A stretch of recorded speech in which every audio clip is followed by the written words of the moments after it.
I have so many memories of Conway. Conway is one of the greatest singers I ever heard. She sang about cheaters, liars, and cowards, and made country music listen to the truth, no matter how uncomfortable it was. Loretta Lynn wasn't just a voice from the holler, she was a storm wrapped in sequins. She wrote about birth control before Nashville dared whisper the word. She sang about domestic pain with raw honesty, and while her lyrics exposed a broken world, Loretta herself carried a list, names etched in silence, that she never sang about, until now. As she approached 90, a lifetime of secrets began to unravel. Quiet comments to friends, offhand remarks during interviews, stories that had simmered beneath her songs for decades suddenly began to surface. And with them, the truth about the people who crossed her, used her, or simply never earned her respect. Some were rivals, some were friends, some were even family, and the first name on that list wasn't just a star, it was a storm of his own.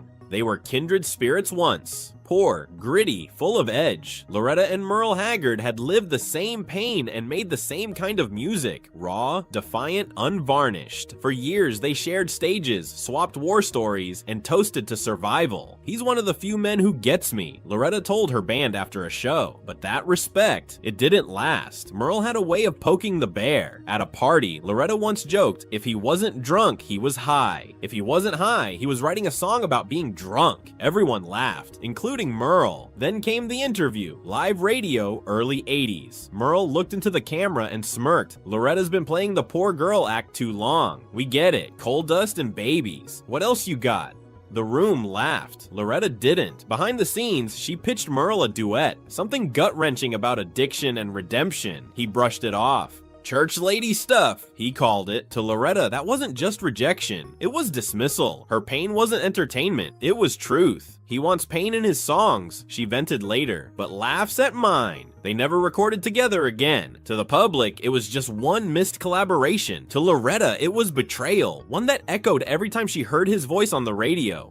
By the 1980s, country music was changing. No more roadside bars and busted microphones. Now it was arenas, glitz, firework intros, and designer fringe. And at the center of it all was Reba McEntire. To Nashville, she was the future. To Loretta, she was the funeral. "She came in like a storm," Loretta once said, "but you gotta walk through the rain first." Reba had it all. Voice, looks, the PR machine. And with every flashy performance, the past was getting paved over. Loretta didn't mind being passed the torch, but she hadn't even put it down yet. Then came the insult that stuck. A glossy magazine cover called Reba the New Queen of Country.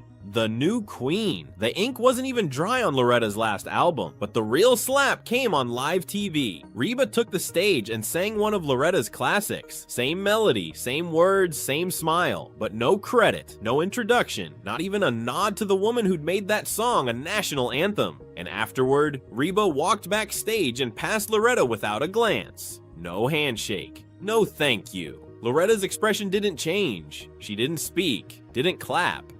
But in that moment, a wall went up, and it never came down.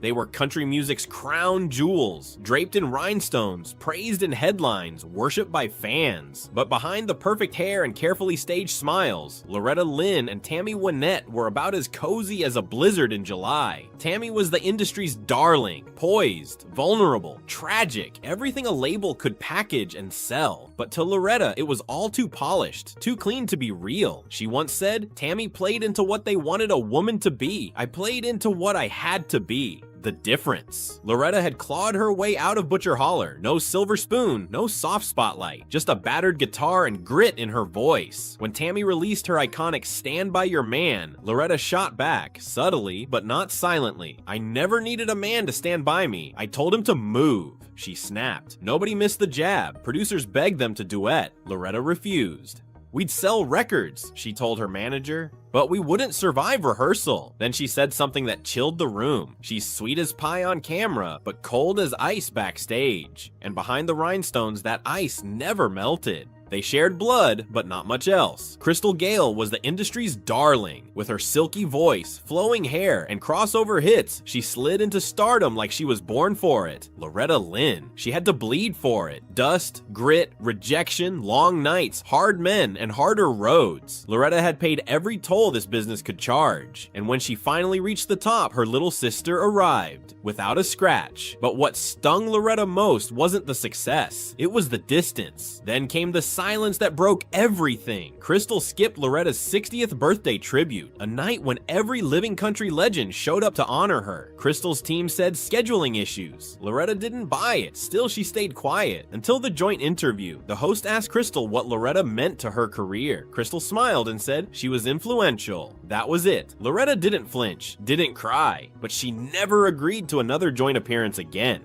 When Olivia Newton-John walked on stage to collect the CMA Award for Female Vocalist of the Year, Loretta Lynn sat frozen in disbelief. A pop star from Australia, taking country music's highest honor. To Loretta, it wasn't just a snub, it was sacrilege. She worked in lighting gels, Loretta muttered. I worked in coal dust. Nashville couldn't get enough of Olivia. Her image, her sound, her smooth, polished perfection. But to Loretta, country wasn't supposed to be pretty, it was supposed to hurt.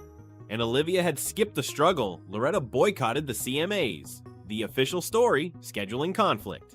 The truth? I ain't clapping for no pop star playing cowboy. When Olivia said she wanted to help country music go mainstream, Loretta shot back, we don't need help, we need respect. And that was that.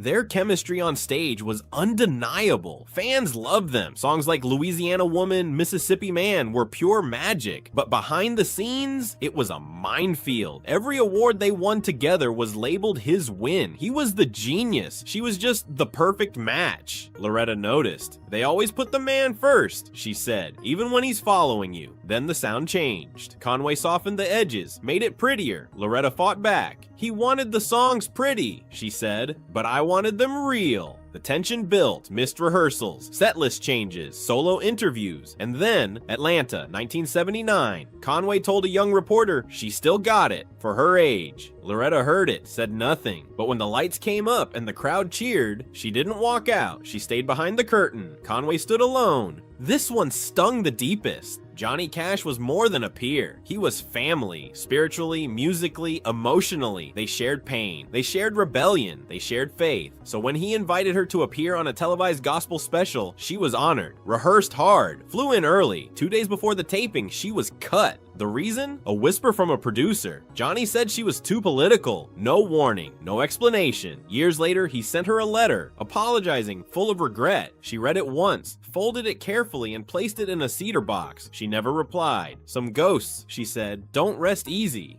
Loretta Lynn didn't just sing country music, she survived it. She carried every slight like a lyric, every betrayal like a chorus. Some of her deepest wounds came from those she once called family, and some were handed to her with a microphone in one hand and a cold shoulder in the other. She forgave a lot, but forget never, because Loretta didn't write revenge songs, she lived them. Now that her story is nearly complete, the question is ours to ask. Was she right to remember? Or do some truths hurt more when they're finally spoken? Tell us what you think in the comments, and don't forget to subscribe for the stories they never wanted told.